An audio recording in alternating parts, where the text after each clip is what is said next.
Hello guys, welcome back to my YouTube channel commerce stream by MD Shadan.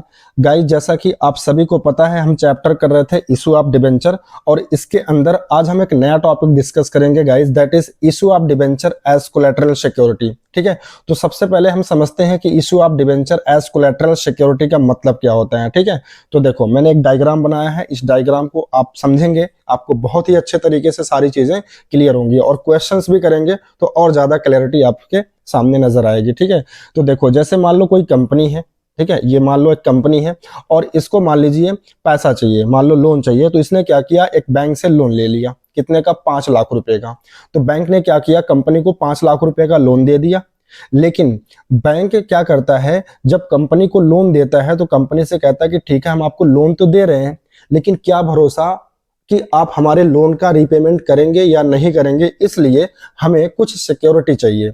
तो company कहता है कि don't worry, देखो मेरे पास कुछ असेट्स है, जैसे मान लो कंपनी के पास बिल्डिंग है या फिर फर्नीचर है या फिर और अदर कोई असेट्स है, तो कंपनी क्या करती है, उसके पास जो भी असेट्स होती है वो कुछ असेट्स बैंक के नाम क्या कर देती है, चार्ज कर देती है, बैंक के नाम गिरवी रख देती है। ठीक है, तो कुछ भी, कोई भी असेट्स हो सकती है, चाहे वो बिल्डिंग हो या फिर फर्नीचर हो। मैंने एग्जांपल के लिए बिल्डिंग और फर्नीचर यहाँ पे लिख रखा है। तो मान लो कंपनी ने क्या किया, बिल्डिंग या फिर फर्नीचर, ठीक है, या फिर कोई भी असेट्स जो कंपनी के पास है वो क्या कर सकती है, एज अ मोर्गेज वो बैंक के पास रख सकती है। तो जब कोई कंपनी जब लोन लेती है और उस लोन के बदले में कंपनी क्या करती है, किसी भी बैंक को, ठीक है, अपनी कोई फिक्स असेट्स अगर मोर्गेज करती है, चाहे वो बिल्डिंग हो फर्नीचर हो, तो उसे प्राइम सिक्योरिटी बोलते हैं। क्या बोलते हैं गाइस, प्राइम सिक्योरिटी बोलते हैं, यानी कि प्रथम सिक्योरिटी बोला जाता है। ठीक है, और इसी का दूसरा नाम होता है प्रिंसिपल सिक्योरिटी, यानी कि ये मुख्य सिक्योरिटी होती है। ओके, लेकिन क्या होता है, अब कहानी में थोड़ा सा ट्विस्ट आएगा। देखिए, अब देखो क्या होगा कि ये जो बैंक है ना, ये 5 लाख रुपए का लोन तो दे दिया कंपनी को, और कंपनी ने क्या किया, बिल्डिंग या फिर फर्नीचर कोई भी असेट्स बैंक के नाम क्या कर दिया, मॉर्गेज कर दिया, यानी कि गिरवी रख दिया। लेकिन बैंक पता क्या बोल रहा है, बैंक कह रहा है कि देखो ये जो बिल्डिंग या जो फर्नीचर या जो भी असेट्स आपने मेरे पास रखे हैं एज अ मॉर्गेज, वो मेरे लिए सफिशियंट नहीं है। ठीक है, आपने अक्सर देखा होगा कि जब हम किसी भी बैंक से लोन लेते हैं तो बैंक वाले जो होते हैं वो हमसे सिक्योरिटी, हम जो जितना वो लोन देते हैं उससे कहीं ज्यादा वो सिक्योरिटी रखवाते हैं, ताकि इन फ्यूचर अगर हम उसके लोन का रीपेमेंट नहीं करते हैं, कर सकते हैं, तो क्या कर वो, तो बैंक वाले क्या करते हैं, हमारे द्वारा जो असेट्स उनके पास मोर्गेज करके रखी रही होती है, तो वो क्या करते हैं, उसको बेच करके विथ इंटरेस्ट उसको रिकवर करने की कोशिश करते हैं। तो हमेशा इसलिए क्या होता है कि उनका जो लोन का अमाउंट होता है और जो सिक्योरिटी का अमाउंट होता है वो ज्यादा होता है, सिक्योरिटी का अमाउंट ज्यादा होता है और लोन का अमाउंट कम होता है। तो इसीलिए सिक्योरिटी हमेशा बैंक वाले ज्यादा ही रखवाते हैं। तो मान लो ये जो सिक्योरिटी रखवाई गई है, ठीक है, बैंक के द्वारा कंपनी से, ये बैंक के लिए सफिशियंट नहीं है, मतलब हो सकता है कि वो लोन के अमाउंट के बराबर हो या उससे कम हो। तो बैंक वाले क्या कहते हैं कि देखो ये हमारे लिए सफिशियंट नहीं है, हमें कुछ और दीजिए। ठीक है, मतलब कोई सेकेंडरी सिक्योरिटी भी हमको दीजिए। तो कंपनी वाले कहते हैं ठीक है, कोई बात नहीं भाई, आपको सिक्योरिटी चाहिए ना, तो लो, मैं आपको ये एक कागज का टुकड़ा दे रहा हूँ। और गाइज, ये कागज का टुकड़ा नहीं है, ये क्या है, एक डिबेंचर सर्टिफिकेट होता है जो कि इशूड किया जाता है किसी भी बैंक को, किसी भी बैंक को, मतलब कि जिस बैंक से हम लोन ले रहे हैं। जैसे मान लो 4 लाख रुपए का हमने क्या किया, हमने का मतलब कंपनी ने वो क्या कर दिया, बैंक के नाम डिबेंचर से इशू कर दिया। ठीक है, और कंपनी क्या करी कि देखो ये जो डिबेंचर में 4 लाख का आपको इशू कर रहा हूँ या फिर आपको दे रहा हूँ ना, ये भी आप सिक्योरिटी के फॉर्म में रख लीजिए। अगर इन फ्यूचर हम आपको पेमेंट नहीं करते हैं तो इस डिबेंचर्स को आप क्या करिएगा, बेच लीजिएगा। तो अब कंपनी कहती है हाँ ठीक है, अब मैं सेटिस्फाई हूं, अब कोई दिक्कत नहीं, अब आप जा सकते हैं। ठीक है, तो ये जो सेकेंडरी, ये जो दूसरी सिक्योरिटी डिबेंचर के फॉर्म में रखी जाती है बैंक के पास, उसको बोलते हैं गाइस कोलेट्रल सिक्योरिटी। क्या बोलते हैं, कोलेट्रल सिक्योरिटी बोला जाता है, या फिर इसी का दूसरा नाम होता है सेकेंडरी सिक्योरिटी। देखो प्राइम सिक्योरिटी किसको बोला गया था, प्राइम सिक्योरिटी वो सिक्योरिटी होती है जो कि कंपनी अपनी असेट्स के फॉर्म में बैंक के पास रखती है।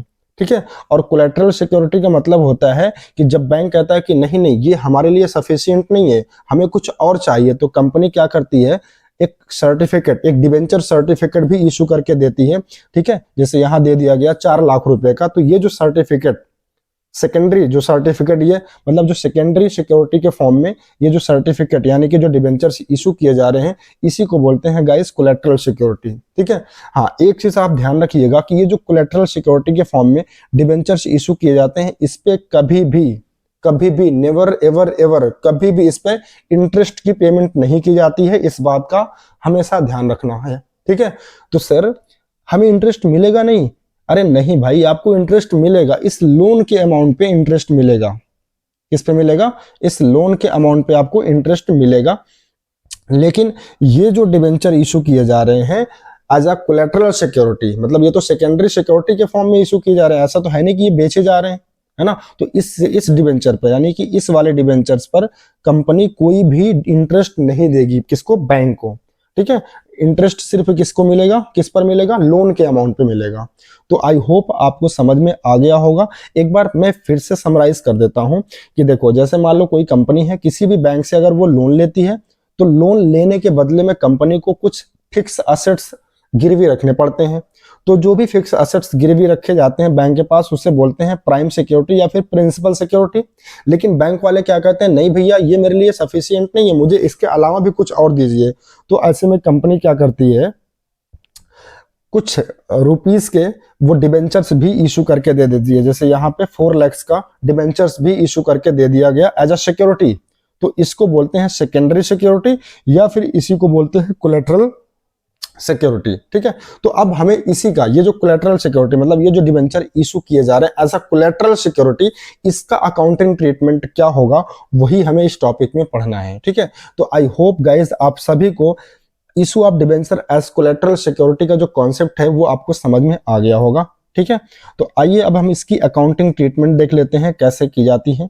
यानी कि अगर debenture as a collateral issue किए जाते हैं तो उसकी अकाउंटिंग ट्रीटमेंट क्या होती है। देखो, 2 तरीका होता है। ठीक है। यानी कि 2 मेथड हम फॉलो कर सकते हैं इसके अकाउंटिंग ट्रीटमेंट के लिए। ठीक है। देखो, पहले मेथड में क्या होता है, सबसे पहले मेथड में हम क्या करते हैं, पहली एंट्री जो करते हैं वो बैंक को लेने वाली करते हैं, सॉरी बैंक लोन को लेने वाली करते हैं। तो अगर कोई भी कंपनी बैंक लोन लेगी यानी बैंक से लोन लेती है, तो कंपनी के पास तो पैसा आता है उसके बैंक अकाउंट में, और जब पैसा बैंक अकाउंट में आएगा तो उसका बैंक बैलेंस बढ़ेगा।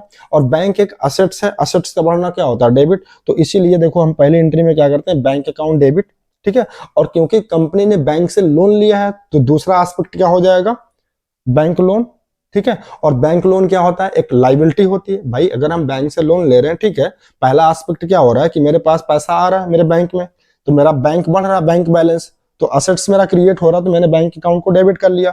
लेकिन दूसरा एस्पेक्ट मेरी लाइबिलिटी तो भी क्रिएट हो रही है, और लाइबिलिटी का बढ़ना क्या होता है, क्रेडिट। तो हम एंट्री क्या करेंगे, bank account debit to bank loan account. ठीक है।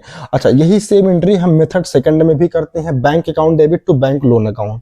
ठीक है। कितना, 5 लाख का लोन था, 5 लाख दिखा दिए। अच्छा, सेकंड मेथड, फर्स्ट में सेकंड कोई एंट्री नहीं होती, कोई भी दूसरी एंट्री नहीं की जाती, सिर्फ एक ही एंट्री की जाती है। लेकिन मेथड सेकंड में जो कि सीबीएसई भी यही कहता है कि हमें, देखो हम पहले से ही बता दे रहे हैं, एग्जाम में सीबीएसई भी क्या प्रेफर करता है कि आपको सेकंड मेथड ही फॉलो करनी है, यानी ये दूसरा वाला मेथड ही आपको फॉलो करना है। तो सेकंड मेथड क्या है, इसमें पहली एंट्री तो वही करेंगे लोन लेने वाली, है ना, bank account debit to bank loan account. लेकिन इसमें एक दूसरी एंट्री भी करते हैं, क्या, देखो जो डिबेंचर्स हमने इशू किया था एज अ कोलेटरल, ठीक है, हमने का मतलब कंपनी ने, तो कंपनी अगर डिबेंचर इशू कर रही तो सबसे पहले हम क्या करते हैं, डिबेंचर्स को एज अ लाइबिलिटी क्या करते हैं, क्रेडिट कर लेते हैं। क्योंकि डिबेंचर जब इशू किए जाते हैं विद इन एंट्री में हम क्या करते हैं, डिबेंचर्स को क्रेडिट करते हैं। तो उसी तरीके से यहाँ भी कंपनी क्या करेगी, 2% डिबेंचर्स अकाउंट यानी कि एक लाइबिलिटी की तरह ट्रीट करेगी। अच्छा, दूसरी चीज, क्योंकि डिबेंचर्स तो हमने बेचे तो है नहीं, वो डिबेंचर तो हमारे ही है ना, तो एक तरीके से वो मेरे लिए असेट्स माना जाता है। और कौन सा असेट्स, फिक्टिशियस असेट्स। और असेट्स का बढ़ना क्या होता है, डेबिट होता है। तो उसको हम एक नए अकाउंट से एक नया अकाउंट ओपन करते हैं, that is debenture suspense account. क्या ओपन करेंगे, debenture suspense account debit 2% debentures account. कितना का था हमारा, जो एज अ कोलेटरल हमने जो डिबेंचर्स इशू किए थे वो कितने के थे, 4 लाख के, तो उसमें 4 लाख हम दिखा देंगे। ठीक है। और नरेशन इसका लिख देंगे, being debentures issued as collateral security. तो देखो फिर से मैं समझा दे रहा हूं। पहले मेथड में, फर्स्ट मेथड में आपको क्या करना, सिर्फ एक एंट्री करना है, bank account debit to bank loan account. लेकिन सेकंड मेथड में देखो, अगर क्वेश्चन में कुछ नहीं बोल रहा है कि कौन सा मेथड फॉलो करना, पहला या दूसरा, तो हमेशा आप सेकंड मेथड को ही फॉलो करेंगे, क्योंकि सीबीएसई ने बोल रखा है। ठीक है, पहले मेथड को आप फॉलो नहीं करेंगे। लेकिन अगर क्वेश्चन में क्लियरली बोल ही रखा है तो आपको तो करना ही पड़ेगा। लेकिन अगर कुछ नहीं बोल रहा तो आप कौन सा मेथड फॉलो करेंगे, सेकंड मेथड। तो देखो इसमें सबसे पहले एंट्री क्या करेंगे, bank account debit to bank loan account, जो सेम एंट्री किसमें होती थी, मेथड 1 में। हाँ, एक मेथड 2 में आप सेकंड एंट्री करेंगे, debenture suspense account debit to percentage debenture account. ठीक है। अच्छा, अगर हम मेथड 1 को फॉलो करते हैं, देखो ध्यान से, अभी मैं क्वेश्चन भी करा रहा हूं। अगर हम मेथड 1 को फॉलो करते हैं, जिसमें एंट्री क्या होती है, bank account debit to bank loan account, तो इसको लेकर के अगर हम बैलेंस शीट बनाएं, अगर इसको लेकर के देखो हम बैलेंस शीट बनाएं, तो देखो बैलेंस शीट पे क्या इफेक्ट पड़ेगा।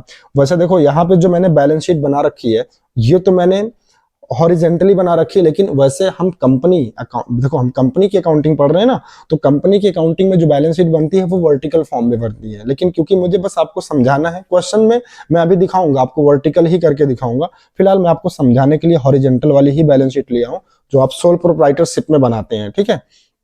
तो देखो, अगर हम बैंक से लोन लेते हैं, बैलेंस शीट देखो कैसे बनेगी। अगर हम बैंक से लोन लेते हैं तो हमारे पास पैसा आता है। ठीक है, हमारे बैंक में पैसा आता है, और बैंक हमारा क्या है, एक असेट है। तो देखो असेट साइड में हमने बैंक दिख करके दिखा दिया कितना, 5 लाख, पहला एस्पेक्ट। और क्योंकि अकाउंटिंग डबल एंट्री सिस्टम से की जाती है, तो पहला एस्पेक्ट हमने देख लिया कि भाई अगर हमने बैंक से लोन लिया तो हमारे पास क्या आ गया, हमारे बैंक में पैसा आ गया, तो मेरा असेट क्रिएट हो गया। लेकिन दूसरा एस्पेक्ट क्या कहता है कि उसके पीछे का रीजन बताओ। तो रीजन क्या है कि भाई हमने बैंक से लोन लिया है, यानी कि हमारी लाइबिलिटी भी क्रिएट हो रही है। तो लाइबिलिटी में भी हम क्या करके दिखाएंगे, बैंक लोन करके। अब अगर आप दोनों साइड टैली करिए तो देखो इधर भी 5 लाख, इधर भी 5 लाख, टैली कर गया, है ना। ये तो बहुत सिंपल था। अच्छा, अगर हम सेकंड मेथड को फॉलो करते हैं, इस वाले मेथड को फॉलो करते हैं, सेकंड मेथड को, और इसके अकॉर्डिंग अगर हम बैलेंस शीट बनाते हैं, तो देखो क्या फर्क पड़ेगा। देखो balance sheet, extract balance sheet बना रहे हैं, balance sheet method second. Bank में पैसा तो यहां भी आएगा, कितना, 5 लाख। ठीक है। इसके बाद यहां भी हम लाइबिलिटी में दिखाएंगे क्या, बैंक लोन, कितना, 5 लाख रुपीस।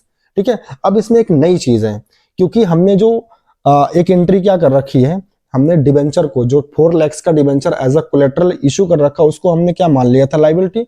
तो लाइबिलिटी में हम परसेंटेज डिबेंचर करके भी दिखाएंगे कितना, 4 लाख। ठीक है। फिर इसमें या तो देखो हमें क्या कर सकते हैं, एक चीज और कर सकते हैं। अभी हम इसको देखो कट कर देते हैं।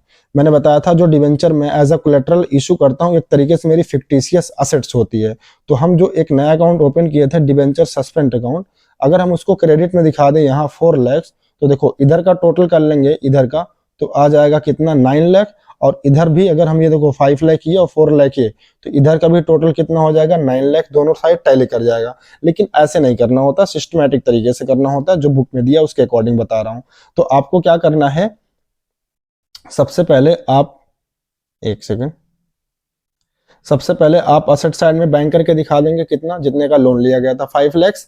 इसके बाद लाइबिलिटी में बैंक लोन करके भी दिखा देंगे, अमाउंट वाले कॉलम में 5 लाख। फिर इसके बाद जो आपने डिबेंचर एज अ कोलेटरल जो डिबेंचर इशू किया, जितने का है, उसको लिखेंगे परसेंटेज डिबेंचर। ठीक है। अमाउंट अंदर ही लिखेंगे, जैसे कि 4 लाख का इशू किया गया था, तो उसका अमाउंट हम अंदर ही लिखेंगे, और उसमें से माइनस कर देते हैं डिबेंचर सस्पेंस अकाउंट को, कितने का था, 4 लाख का। तो अल्टीमेटली इसका जो इंपैक्ट आएगा वो नील यानी कि 0 आ जाएगा। तो कोई फर्क नहीं पड़ेगा, लेकिन क्योंकि सीबीएसई ने बोल रखा है और इसी तरीके से आपको करके दिखाना पड़ेगा। ठीक है। तो बैलेंस आपका जो टोटल है ना, दोनों साइड वही सेम आएगा, 5 लाख, जो पहले वाले जो मेथड में आया था सेम। लेकिन आपको प्रेजेंट इसी तरीके से करना होगा। ओके। आप क्या करेंगे, जो आपने एज अ कोलेटरल डिबेंचर्स को इशू किया, उसकी जो वैल्यू होगी उसमें से माइनस कर देंगे डिबेंचर सस्पेंस सेम अमाउंट से, तो इंपैक्ट उसका अल्टीमेटली क्या हो जाएगा, नील ही हो जाएगा। ठीक है। तो आई होप आपको सारा कॉन्सेप्ट समझ में आ गया होगा। आइए आज हम इसका क्वेश्चन करते हैं, क्वेश्चन नंबर 18। हमने लास्ट वीडियो में क्वेश्चन नंबर 17 तक कर लिए थे। ठीक है। तो आइए देखते हैं, क्वेश्चन नंबर 18 में कह रहा है कि yes Singh limited obtained a loan of ₹5 lakh from state Bank of India at the rate of 10% interest. यानी स्टेट बैंक ऑफ इंडिया से यस सिंह लिमिटेड ने 5 लाख का लोन लिया है, वो भी 10% इंटरेस्ट पर।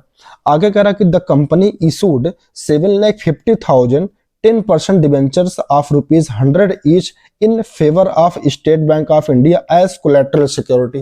देखो ना, तो ये क्या हो गया, सेकेंडरी सिक्योरिटी यानी कि कोलेटरल सिक्योरिटी। और आगे कह रहा कि पास necessary journal entries for the above transactions, हमसे कह रहा कि एंट्री करना। अच्छा, केसेस दिए हुए, पहले केस में कह रहा कि when companies decided not to record the issue of 10% debenture as collateral security, यानी पहले वाले मेथड को फॉलो करने के लिए कह रहा है। यानी कि हम क्या करेंगे, जब हम जो कोलेटरल जो डिबेंचर्स इशू कर रहे हैं एज अ कोलेटरल, जब उसको रिकॉर्ड ना करना हो, यानी कि पहला वाला मेथड फॉलो करना हो, तो फिर आप कैसे अकाउंटिंग करेंगे। और सेकंड केस में कह रहा कि when company decided to record the issue of 10% debenture as collateral security, यानी मेथड सेकंड को फॉलो करने के लिए कह रहा है। तो इसमें देखो कह रहा है, क्लियरली बोल ही रहा है कि आपको दोनों मेथड, यानी पहले वाले मेथड से भी और सेकंड वाले मेथड, दोनों मेथड से करना, तो इसलिए करना पड़ेगा। लेकिन अगर कुछ ना बोलता, क्वेश्चन साइलेंट होता, तो हम कौन सा मेथड फॉलो करते, सेकंड वाला। ठीक है, तो आइए इसका सोल्यूशन देख लेते हैं। तो देखो सबसे पहले हम सोल्यूशन में लिखेंगे journal entry in the books of S Singh limited. ठीक है, पहला केस क्या था, when company decided not to record the issue of 10% debentures as collateral security, यानी जब हम जो हमने डिबेंचर्स इशू किया एज अ कोलेटरल, जब उसको रिकॉर्ड ना करना हो, यानी कि पहला वाला मेथड जब हम फॉलो करेंगे, तो मैंने बताया था सिर्फ एक जर्नल एंट्री करनी होती है, वो क्या, bank account debit to bank loan account. Loan कितने का था, 5 लाख का, 5 लाख का। नरेशन हो जाएगा being loan taken from SBI as collateral security. Clear है, ओके। आइए इसका बैलेंस शीट बना लेते हैं। तो देखो एक्सट्रैक्ट बैलेंस शीट बनेगा। अब देखो यहाँ पे बैलेंस शीट मैंने कैसी बनाई है, वर्टिकल जो बनती है अकाउंट कंपनी की। ठीक है, तो देखो आपको पता होगा, सबसे पहले हम कंपनी की बैलेंस शीट में क्या दिखाते हैं, एक्सट्रैक्ट बना रहे हैं, याद रखना एक्सट्रैक्ट बना रहे हैं, फुल बैलेंस शीट नहीं बना रहे हैं। तो जो जिन चीजों की हमें रिक्वायरमेंट होगी बस वही चीजें हम लेंगे। तो देखो सबसे पहले हेडिंग होती है इक्विटी एंड लाइबिलिटीज की, फिर इसके अंदर पहला जो हेड होता है उसको बोलते हैं शेयर होल्डर फंड। ठीक है, फिर उसमें जो एक मेन हेड होता है नॉन करंट लाइबिलिटी, और उसका एक सब हेड होता है लॉन्ग टर्म बोरोइंग्स। ठीक है, तो ये जो लोन हमने लिया है ना, ये किसका पार्ट होता है, ये लॉन्ग टर्म बोरोइंग का पार्ट होता है। तो इसको हम कहाँ दिखाएंगे, लॉन्ग टर्म बोरोइंग में, और नोट नंबर वाले कॉलम में हम डाल देंगे 1। ठीक है, और फिगर ऑफ करंट ईयर इसमें हम लिखेंगे 5 लाख। ठीक है, लोन कितने का था, 5 लाख का था। ठीक है, लेकिन इसके लिए हमें एक नोट भी बनाना पड़ेगा। तो देखो नोट्स टू अकाउंट, ये हमने बनाया ना, नोट्स टू अकाउंट, किसके लिए, लॉन्ग टर्म बोरोइंग्स के लिए। अब लॉन्ग टर्म बोरोइंग के अंदर हम क्या लाते हैं, बैंक लोन को दिखाते हैं, कितने का था, 5 लाख। अच्छा, इसको ब्रैकेट में लिख लेंगे, ये जो बैंक लोन हमने लिया था वो कैसा लिया था, तो कह रहा कि secured by the issue of debentures of ₹7,50,000, यानी 7,50,000 का हमने क्या किया था, कोलेटरल डिबेंचर जो है एज अ गिरवी हमने रखा है। ठीक है, तो वो चीज हम यहाँ पे लिख देंगे, और यहाँ अमाउंट वाले कॉलम में कितना लेंगे, 5 लाख, और यही 5 लाख आपका कहाँ चला आएगा, लॉन्ग टर्म बोरोइंग के सामने यहाँ पे। बिल्कुल सिंपल है, कोई बड़ी डील नहीं है। फिर से समझो, तो बैलेंस शीट कैसे बनाएंगे, इक्विटी एंड लाइबिलिटीज। आप चाहो तो ये शेयर होल्डर फंड को भी हटा सकते हो यहाँ से, इसका भी कोई काम नहीं है। बस ये लॉन्ग टर्म बोरोइंग जो होता है ये आता है नॉन करंट लाइबिलिटीज के अंतर्गत। तो नॉन करंट लाइबिलिटीज में पहला ही पॉइंट होता है क्या, लॉन्ग टर्म बोरोइंग्स। ठीक है, तो इसमें हम क्या लिख देंगे, 5 लाख रुपीज, या इसका जो भी नोट बनाना होगा उसको बना लेंगे, और जो भी फाइनल अमाउंट आएगा, तो फाइनल अमाउंट क्या एक ही था, बैंक लोन था 5 लाख। ठीक है, और नरेशन में लिख देंगे वो कितने रुपए के डिबेंचर से वो सिक्योर्ड था। ठीक है, तो पहला मेथड आपको आई होप क्लियर हो गया होगा। आइए इसका सेकंड मेथड देखते हैं, और इसमें कह रहा कि when company decided to record the issue of 10% debenture as collateral security, यानी सेकंड मेथड को अगर हम फॉलो करें, तो इस कंडीशन में मैंने बताया था 2 एंट्री होती है। आइए देखते हैं, सबसे पहले एंट्री होती है bank account debit to bank loan account, कितना, 5 लाख। ठीक है, सेकंड एंट्री करेंगे debenture suspense account debit to 10% debentures account. ठीक है, तो एज अ कोलेटरल कितने डिबेंचर्स इशू किए गए थे, देखो यहाँ नरेशन में लिखा इन एडिशन 7,500 10% डिबेंचर ऑफ ₹100, एक डिबेंचर कितने का था, 100 का, have been issued as collateral security. तो 7,500 डिबेंचर्स अगर इशू किए जाएंगे, और एक डिबेंचर की वैल्यू अगर 100 रुपया होगी, तो डिबेंचर की टोटल वैल्यू कितना हो जाएगी, 7,50,000। ठीक है, यहां तक क्लियर है।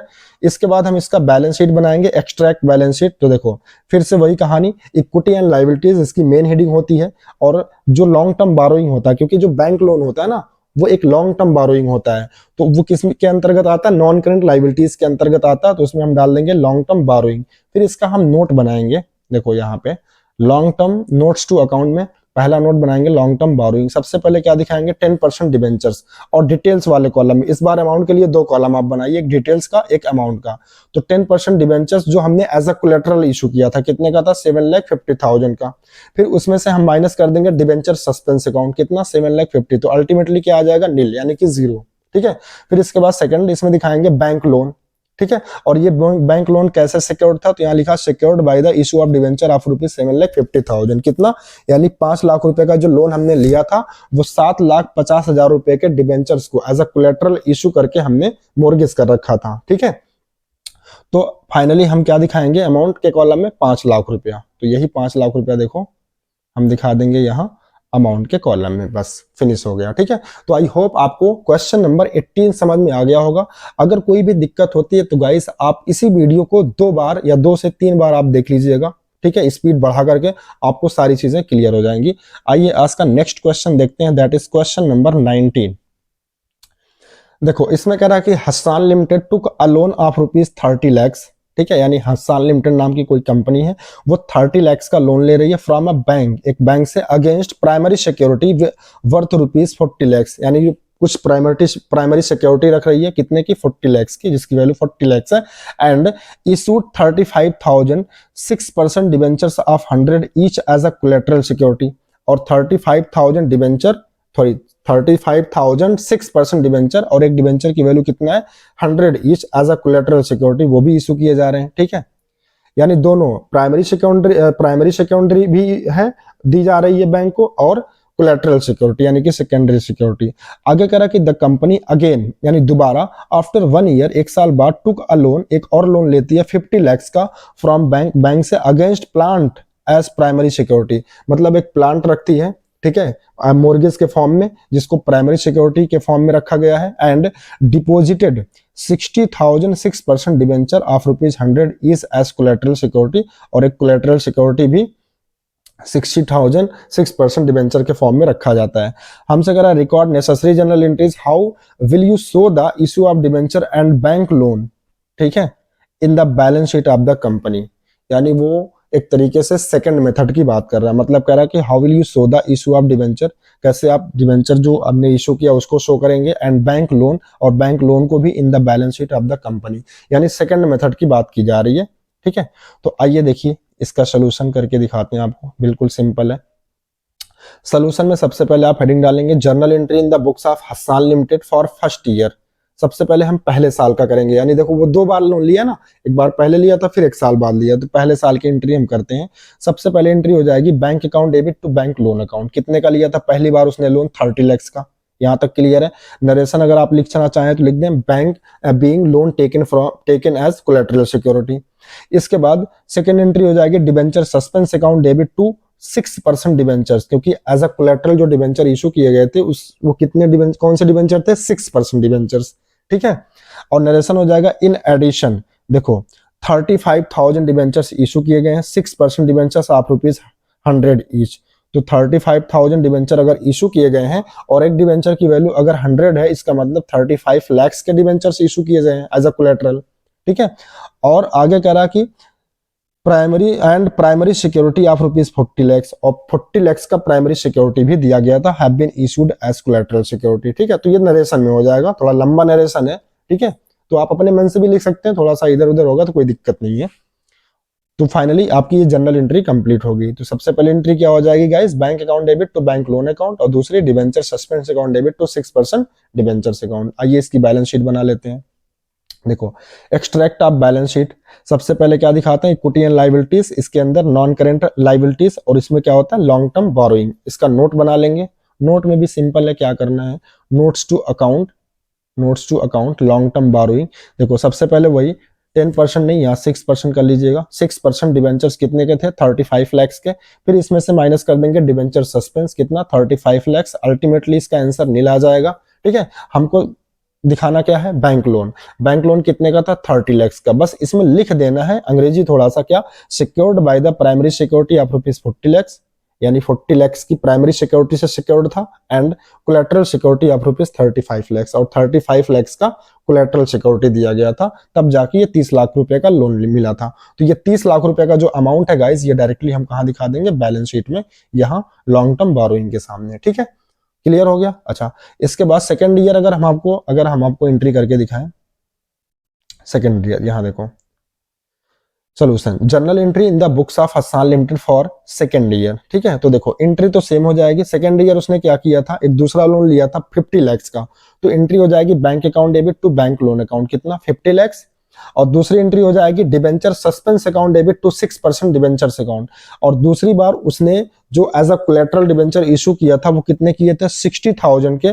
ठीक है, और 6% डिबेंचर थे और एक डिबेंचर की वैल्यू कितना थी, फेस वैल्यू 100, यानी कि 60 लाख का जो है डिबेंचर इशू किया गया था एज अ कोलेटरल। तो ये तो हो गई जनरल एंट्री। ठीक है, इसके बाद इसका भी हम एक्सट्रैक्ट बैलेंस शीट बनाएंगे, लेकिन यहाँ पे थोड़ा ध्यान देंगे, ये हेडिंग डालेंगे equity and liabilities, non current liabilities और लॉन्ग टर्म बोरोइंग। देखो यहाँ पे फिगर आप प्रीवियस वाले ईयर में भी आप लॉन्ग टर्म बोरोइंग में दिखाएंगे, क्योंकि पिछले साल का भी इसमें इसका जो लोन था वो कितना था, 30 लाख का, और इस साल कितना लिया है, 50 लाख, तो टोटल कितना हो जाएगा, 80 लाख। ठीक है, वैसे यहाँ देखो नोट्स टू अकाउंट में हमने यहाँ पे दिखा रखा है, देखो notes to account long term borrowing. सबसे पहले तो आप ये करेंगे 10% डिबेंचर।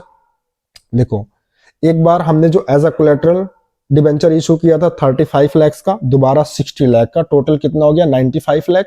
माइनस कर देंगे डिबेंचर सस्पेंस अकाउंट कितना, 95 लाख। अल्टीमेटली इसका आंसर नील आ जाएगा।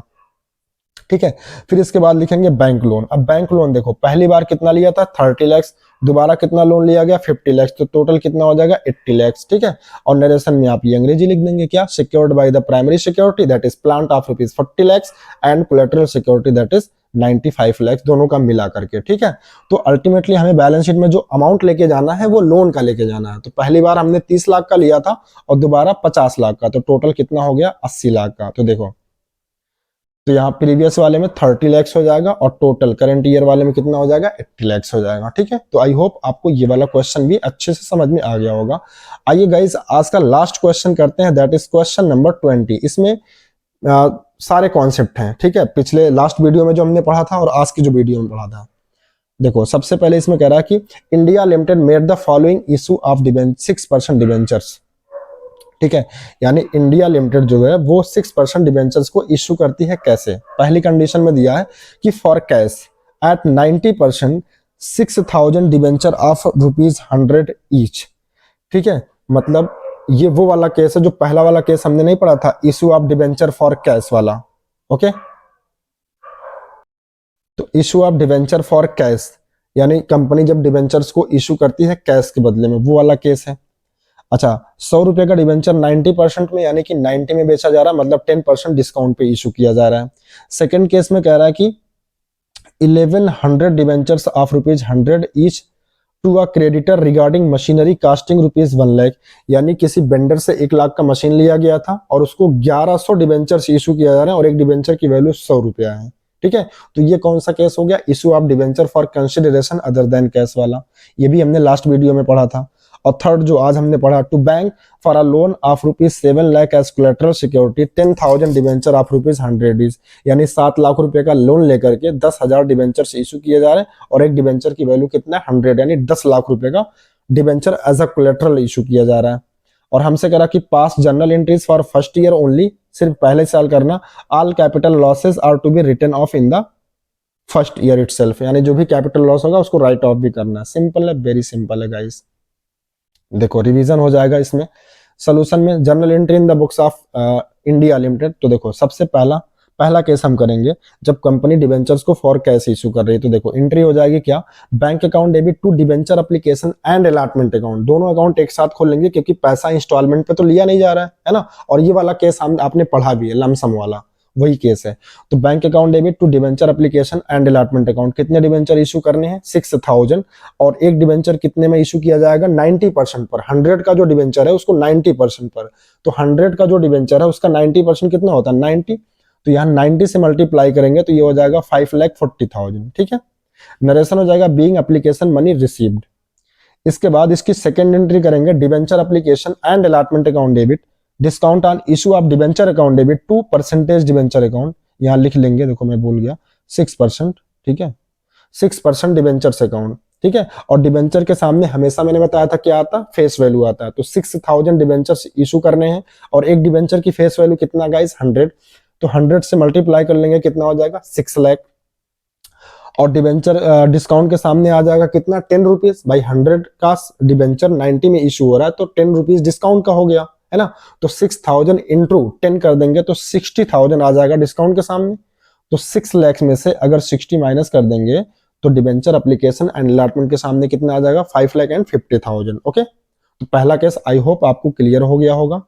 चलिए सेकंड जो केस था, issue of debenture for consideration other than cash वाला, तो देखो इसमें पहली एंट्री हो जाएगी machinery account debit to vendor account, कितने की मशीन खरीदी गई थी, 1 लाख की, ठीक है। और फिर वेंडर को पेमेंट कितना किया जाना था, क्वेश्चन में कह रहा था 1100 डिबेंचर देने हैं और एक डिबेंचर, देखो 1100 डिबेंचर इशू करने हैं और एक डिबेंचर की वैल्यू कितना होगी, 100 रुपया, ठीक है। तो देखो जो डिबेंचर दिए जाने हैं 1100 डिबेंचर और एक डिबेंचर 100 रुपए के, तो 1100 और इंटू 100 करेंगे तो 1,10,000 हो जाएगा।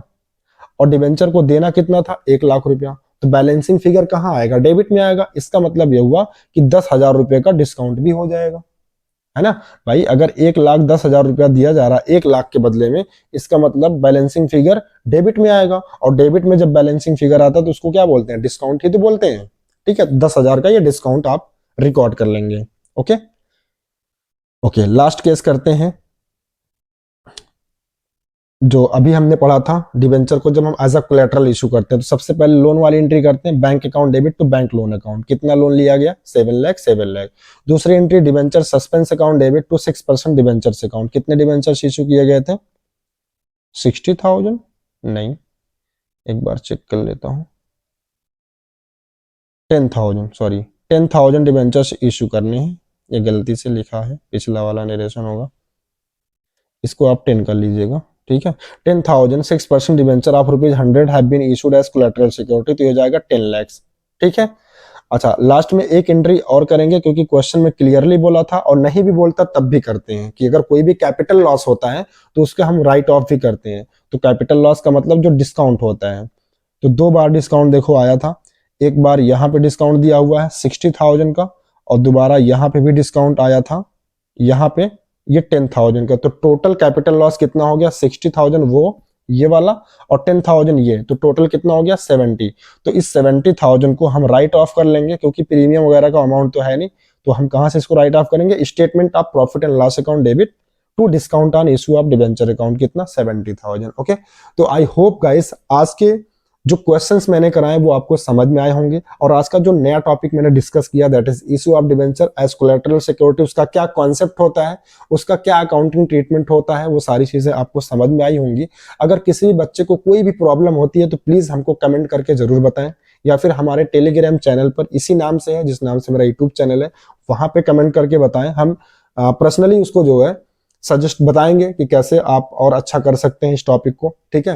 वैसे मैंने अपनी तरफ से पूरा 100% दिया है, तो आई होप किसी बच्चे को कोई कंफ्यूजन नहीं होनी चाहिए, ठीक है। तो आज के लिए गाइस बस इतना ही। अगर वीडियो अच्छा लगा हो तो प्लीज वीडियो को लाइक करना और शेयर करना मत भूलिएगा, ठीक है, और एक प्यारा सा कमेंट भी करिएगा।